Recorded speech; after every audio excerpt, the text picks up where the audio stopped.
kita sambut Ramadan dengan sukacita ibadah itu harus dipaksa. Assalamualaikum warahmatullahi wabarakatuh. Kan judulnya ada kurma nggak sini? Oh ada. Oh komplit. Ada kurma. Kalau makan kurma, Nabi SAW biasa makan kurma dengan semangka. Kenapa? Sains ternyata menjelaskan bahwa ternyata Fa atau besi yang ada pada kurma ini itu terikat dengan sangat sempurna dan bisa meningkatkan fungsi Fa itu ketika dia ketemu sama vitamin C. Beribadahlah sesuai dengan perintah yang di atas. Tentu Maka tidak makanlah harus kurma tidur, dengan semangka walaupun ada yang mengatakan jeruk. tidur juga adalah ibadah. Kan tinggi itu vitamin C-nya. Atau apa lagi? Biar ada kuat tulang-tulangnya, habis Anda makan kurma, Anda ngapain? Anda minum persan jeruk nipis sama madu. Wah, you are strong man lah. Minum itu. Vitamin C dapat, enzim dapat, semua dapat. Dan perkasa luar biasa. Kenapa? Ada besi di sini. Kuat kita nanti. Dan jangan berlebihan. Termasuk ibu-ibu yang mau hamil atau sedang hamil, makan kurma boleh nggak? Boleh. Tiap hari. Tapi hanya 7 butir sudah cukup. Nggak usah lebih. Kita masih butuh energi nggak? Masih butuh. Kita butuh protein. Protein kita dapat dari mana? Ya, Dari beliau ini. Banyak olahraga. Ini minyak. Ya. Minyak apa? Ini minyak zaitun. Minyak zaitun ini barulah sains ternyata menjelaskan dia mengandung namanya MUFA. MUFA itu medium unsaturated fatty acid. Salah satu minyak terbaik yang bisa digunakan untuk meningkatkan fungsi jantung, membagi kolesterol ada pada zaitun. Sehingga nanti apa? Ketika malam mau tidur minumlah zaitun 1 sendok. Makan. Ketika Anda bangun ketika sahur, jadi sahurnya gimana nanti Pak? Gampang. Sahurnya gimana? Anda minum infus kayak beginian, Anda makan kurma 3 butir, minum ini satu botol. Bagus memang sudah dibatasin ya, biar nggak roaming. Minum ini 1 sendok makan, udah cukup buat energisnya. Habis itu ngapain? Doa banyak-banyak. Kan sahur harusnya banyak doa.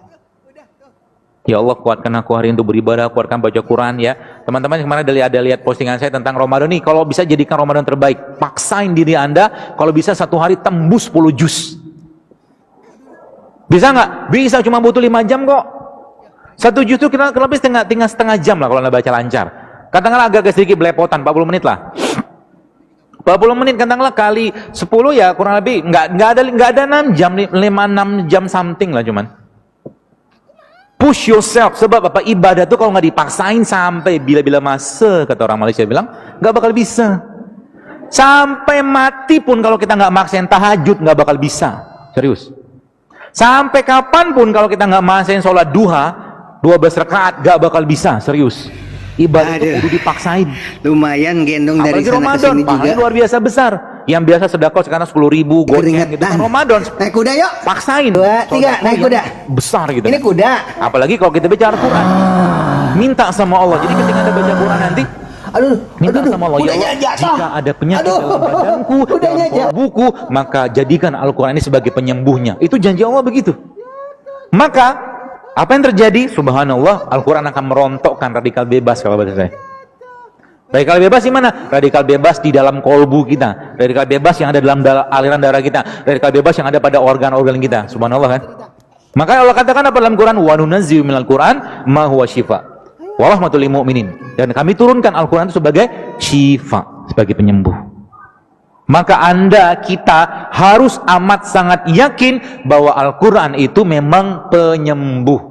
Syaratnya gimana? Jangan Sama ketika Anda atau yang seorang dibawa sakit. ke akhirat itu diantaranya adalah doa anak saleh, ilmu yang bermanfaat, dan tentu bersedekah. Ya, satu kesatuan semuanya itu. Harta di jalan Allah. Karena bulan puasa itu bulan ampunan, bulan bersedekah. Maka sama juga dengan Al-Quran. Al-Quran ketika belum memberikan efek, naikkan dosisnya. Dan Dahsyat kan? anak. Naikkan dosis baca Al-Quran sampai apa? Sampai kharu sujada wa bukiya. Ketika tersungkur, bersujud, menangis, minta ampun sama Allah, maka saat itulah Allah akan mencurahkan rahmat dan ampunannya, penyakit-penyakitnya dibuang oleh Allah Subhanahu wa taala. Itu dahsyatnya bulan Ramadan. Ya, maka jangan sibuk dengan makanan bulan Ramadan. Itu kata kuncinya. Sibuk dengan ibadah aja. banyakin zikir. Mungkin yang kerja, ya saya katakan kalau memang sudah selesai kerjaannya, ya udah baca Quran, pegang Quran, ya. Dan kita harus komitmen untuk di Ramadan itu khususnya kita menjadi sahibul Quran, kita menjadi temannya atau sahabatnya Quran. Gitu ya, teman-teman sekalian, mudah-mudahan bermanfaat. Dan kajian-kajian saya khususnya ya, saya katakan ini bukan kajian untuk sekedar dicatat tapi dipraktekkan. Aku mau ditimang gimana? Kalau cuma catat doang, besok masih nyampah lagi sama juga bohong. Gak usah datang gajinya. Anda harus berubah. Sebab apa? Apa yang kita masukkan dalam diri kita saat ini itu akan menjadi gen yang akan kita wariskan ke generasi depan. Kena. Enggak, sembuh. Dan kita lihat Indonesia tadi luar biasa besar ya. Apa saya boleh saya katakan? Ya boleh saya katakan peracunan tanda kutip makanan kita saat ini mengerikan luar biasa. Sehingga apa? Tandanya apa? Autoimun zaman dulu nggak banyak, sekarang berjibun. Tentu saja semuanya harus mempertimbangkan keseimbangan gizi, keseimbangan pendidikan, keseimbangan berpikir, semuanya termasuk mengeluarkan keringat dan berolahraga untuk kesehatan jantung. Operasi jantung berkelas internasional tak perlu lagi ke luar negeri. Para ahli jantung Indonesia pun mampu memberikan pelayanan setara dengan para ahli jantung negara maju. Setelah sukses melakukan operasi jantung koroner tanpa bedah di hadapan Kongres Ahli Jantung Sedunia di Cina, kemampuan para ahli jantung Indonesia makin diakui dunia.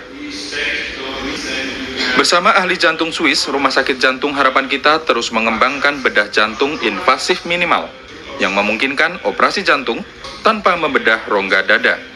Operasi dengan memakai luka yang kecil, jadi menggunakan alat-alat yang spesial sehingga pasien cepat sembuh dan cepat spesial. Semua dimasukkan selang itu dari sini, dari luka itu, sehingga misalnya 6 cm.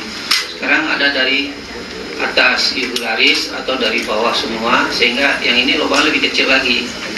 Jadi itu yang kita ingin sharing ya. Operasi jantung yang disebut operasi bedah jantung endoskopik ini lebih aman untuk pasien, efektif dengan tingkat keberhasilan mencapai 99%, mengurangi kemungkinan komplikasi operasi, dan mempersingkat waktu penyembuhan luka pasca operasi. Layanan operasi jantung tanpa bedah ini bukan hanya untuk masyarakat yang mampu. Lumayan gendong dari sana ke sini juga. Gila tuh berat, sampai keringetan. Naik kuda yuk. 2, 3, naik kuda.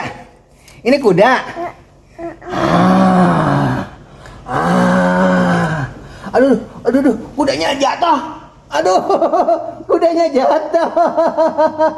Aduh, jatuh kudanya. Kudanya jatuh. Pakai keringetan begini kakek. Aduh. Cerita. Nah, gini cerita. Aku mau bobo lagi. Ayo, aku mau bobo lagi.